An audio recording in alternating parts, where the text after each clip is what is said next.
Imagine a ballistic missile tearing through the sky at unimaginable speed, locked onto Israeli soil, aimed directly at our cities, our homes, our children. Now picture the destruction. Buildings crumbling, families buried beneath the rubbles, the screams of the wounded, the silence of those that are no longer with us. But in reality, before impact, an Israeli Air Force fighter jet, piloted by the best of the best, intercept the missiles mid-air. Disasters averted, lives saved. This is the unseen battle that is happening in our skies every day. The Israeli Air Force, the jewel in Israel's crown, has been the backbone of our defense and our offensive capabilities, spearheading our victories in this war. And today, we will meet one of the heroes inside the cockpit. But before we do, please like, share, and subscribe to TVN Israel on YouTube.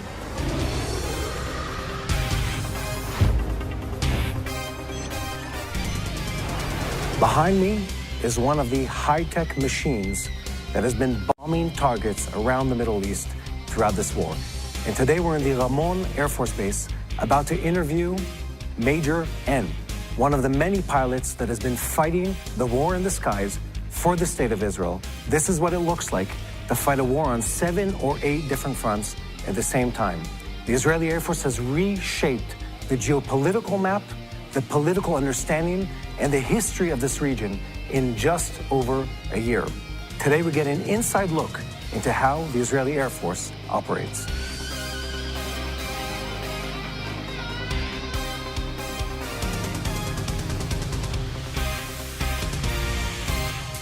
Major N, thank you for being with us.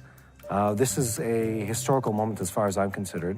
We're standing here after more than 15 months of war, and the Israeli Air Force has been in places I think no one imagined it would be during this war, yourself probably included. And we're standing right next to an F-16I, the kind of jet you fly.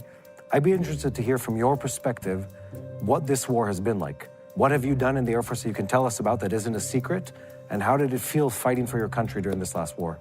So I will start and say that this war, we imagined the next war. We talked about in the squadron, like, how would it be? With whom? How big would it be? How long will it take? This is before October 7th. Before October 7th. And I can tell you, I never thought it will be the element of surprise we all known about. And we started the war in a very low point, because everybody knew someone that was kidnapped, died, murdered. You know, it's a very low point to start all of Emotionally. this. When you come to fly in the October 7th, I was in my home. I heard the sirens. I understand something is wrong, and then I opened my TV, and I saw Hamas car in the middle of Sderot. I realized something is completely wrong, because I knew the plan was to attack us from the north. So from Gaza, like, something is wrong. I immediately got into my car and drove to Ramon, the place that we are now, and immediately flew to Gaza. In this past 15 months, we did some crazy things I never thought we're gonna do. Like, every time there is something new, and you heard about everything. I don't know that we've heard of everything, but what we heard is incredible. The very big one, you heard a little bit. You know what we've done. Before this war, we were talking about this just the other day. We thought in Israel, our biggest enemy is Hezbollah, and when the war breaks out between Hezbollah, the Iranians, and Israel, it's going to be something we're going to have a very hard time fighting against. It's been a year plus. There is barely any Hezbollah, and Israeli Air Force pilots have been flying bombing missions in Iran proper, over the Houthis in northern Yemen, taking apart Lebanon, taking apart Hamas in the Gaza Strip, and essentially everything we thought wasn't possible, the Israeli Air Force has done, plus several other things. I can tell you there is nothing impossible for Israel, but I never imagined that we're going to do this stuff. Now, like every month when we do something new, I was in shock at the beginning, and then why not? This is what we have to do, we will do it. I will give you an example. Please do. Like Hezbollah planned for us a horror show. If they were managed to do what they planned, it would look something very different from what we have seen. the tactics and the behind the thing that we done was in order to stop them before they start the war with us. The first massive strike in Lebanon, I got the chance to join the strike. We were managed to eliminate most of the weapons that's supposed to get to Tel Aviv and Haifa, like 70–80%. So they never thought that we were going to do it. And they were like, we're not going to strike them as we can. And then we managed to surprise them. And this was a very clever decision that I think saved a lot of lives in Israel. You know, the difference between us and our enemies, they don't distinguish between civilians and army targets. They are a terrorist organization, but we are different, so. We're very different. So where else were you that you can tell us about? What else can you tell us that happened during the war? The thing that you imagine that took place, took place with this plane as well, the F-16I. I cannot give you more information than that, but all over the Middle East. So I'm going to say the list of what we know, and you can just nod or ignore what I'm saying. The Israeli Air Force, when this war started, we thought Iran was impenetrable. It has the best of the Russian anti-aircraft missiles, and yet, on several different occasions, the Israeli Air Force knocks out the S-300 battery in Iran, and then again knocks out multiple targets in Iran. We hit houthis that were also protected by several air defense systems. Deep in Hezbollah territory, deep in Syrian territory throughout the war and before the war, in places that were supposed to be high casualty and high damage to Israeli aircraft if we would fly over. What I'd be interested to hear from you, you can't comment on where you've been. How is it that the aircraft come back in one piece every single time? Because every time we talk about this, we hear, oh, it's going to be a catastrophe, we're going to lose the aircraft, we're going to have hostages, pilots that fall captive and stuff like that. And yet, here you are, here's the plane, and no one seems to be injured. Okay, this is not luck, of course. Maybe a little bit. Depends on the mission. Some of the mission, you don't take a lot of risks. When you fly above Gaza for a fighter jet, you don't have a lot of risks. But when you're flying in Lebanon and Syria and whatever, you have more risks. And depends on the mission and how valuable the target is, you take different risks. But when you know how the enemy thinks, you can try to manipulate them in a very special ways, techniques that people are thinking, how should we do it? And most of the time you can see this is working. It's mostly the human mind. It's not only the technical part and the technology. Mostly the how that we think is how we are managed to do the mission and come back safely to land. But I can tell you that most of the time we thought that someone's gonna get injured. You know, one of the plane will probably be hit by a missile or something. And we're surprised to see that the other side were not as good as we thought that they were. I remember there was a time early on in the war where Hezbollah and the Russians, and I think also the Syrians, were complaining to international organizations that the Israeli Air Force was exploiting sort of technical issues, flying close to civilian aircraft or all kinds of different things. And they said, you're playing dirty when it comes to the Air Force. We're not able to shoot you out of the sky. And I remember hearing that, you don't have to comment whether it's true or not, and thinking, I'm so happy we're on the creative side and not on the side that just goes in the way that people expect, that we're using sophisticated thought processes or thinking outside of the box in the way we operate. The only thing I can tell you that even I was surprised for several ideas that came up. That came up, yeah. I was surprised, like, wow, who came up with this idea? It's genius. The Jewish people have some great ideas, you know, in the high tech and everything. So also in the army and the tactics behind the missions. We had this fear in our head of, oh no, the Hezbollah, oh no, the Iranians, oh no, the Russian anti-aircraft systems.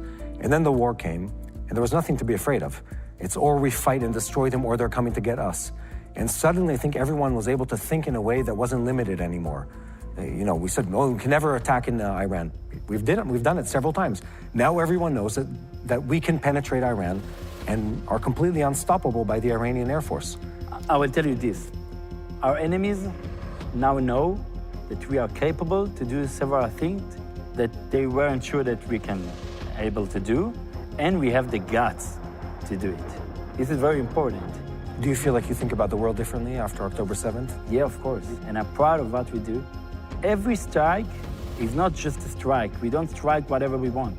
It's precise to attack the terrorists. And I can tell you that in Gaza, some of my strike, I was airborne, and I did a circus just to wait. The target will be alone without uninvolved people around here. Some of the times, I got back with the bombs, and I didn't even strike.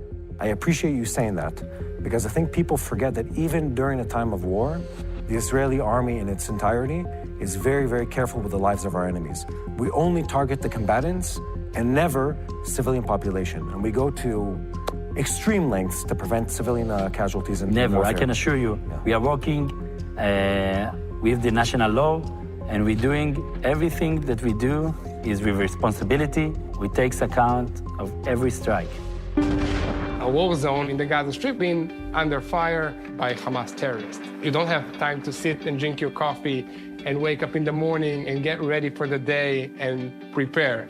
So sometimes I woke up at 2 in the morning after an hour and a half of sleep, and you need to wake up immediately and do your job and do it to perfection or people die. You literally have your life on the line. You don't know what corner you turn and somebody's got a gun pointed at you. So in order to wake up, I just took a Vinia pill, and I really felt the energy levels go up faster. The clarity of mind that doesn't usually happen immediately when you wake up in the morning. Right. And I don't remember taking much stuff with me into the Gaza Strip. I had my sleeping bag, a flashlight, and the Vinia bottle. So that's what I had with me. You're a young person. You're very healthy, but you still think that Vinia was helpful to get you to even a higher level of performance? It's helping me to exceed my normal abilities. So let's say, I'm at 100%, and that puts me at 120. With raising 3 kids, you need to be sharp and make the right decisions. Raising 3 kids may be equal to combat. A lot harder, a lot harder. Listen, I'm still taking Vinia every day because I want to be there with my kids when they grow old. I want to be able to dance at their wedding and carry my kids and my grandkids for years to come. And this is the time to start, when you're young.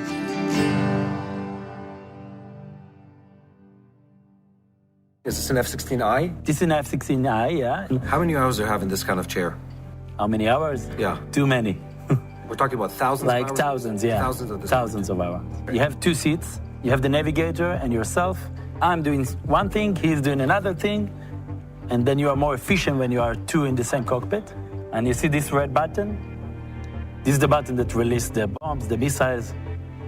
You have to be very careful with this button. You know how they say, with great power comes great responsibility. We're looking at this plane. It seems inconspicuous. But I think about it, it's been to many, many countries that I'm never going to get to visit. Yeah. Doing things that most people never get to do or know about. Yeah. And I feel, you touch this, you can feel the history of these kind of vehicles. 4 or 5 months ago, we interviewed one of the people. Relik Shafir is a sort of a legendary Air Force pilot. He's one of the people that bombed the Iraqi Osirak reactor. And I asked him a question. I'm going to ask you the same question.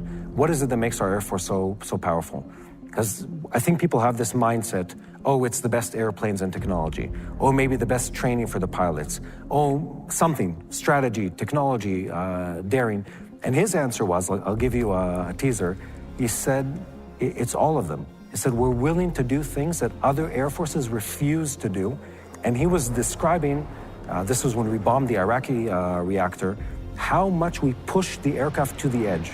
It was the maximum range, the maximum ability of the bombs, the maximum flight time, the maximum everything, to the exact boundaries of what you're able to do, and past it a little more. And I heard that, I was like, now it makes sense. Because it's not just the best training, it's everything is pushed to the maximum because we're fighting a war of self-defense. Exactly. And I will give you one more thing that I think why we are doing it. Because since 1948, when this nation and this country what called Israel, and we started living here. We are fighting for our freedom and independence. So when you fight for your family, for your friends, for yourself, for your country, it's much more powerful than anything else. And you are willing to do some crazy things you never thought you would do. And you have this feeling in your heart that you are doing the right thing for the right people and you are in the right side. And I think this is everything. I think on everyone's mind is the question of what's the next war looking like? And the next war being Iran. We're at a place right now when we're recording this where everyone in the world is looking at this part of the world. We have the U.S. Army, Navy, Air Force, Marines. They're all stationed around Iran. We know, you don't have to say this, the Israeli public knows, the Israeli Air Force and the American Air Force have been training like this for a very long time together. What you know about our Air Force and their Air Force, how much of a match is it? I cannot tell you a lot about this, but I will tell you that we are ready for anything. And I don't know how exactly the war is going to be.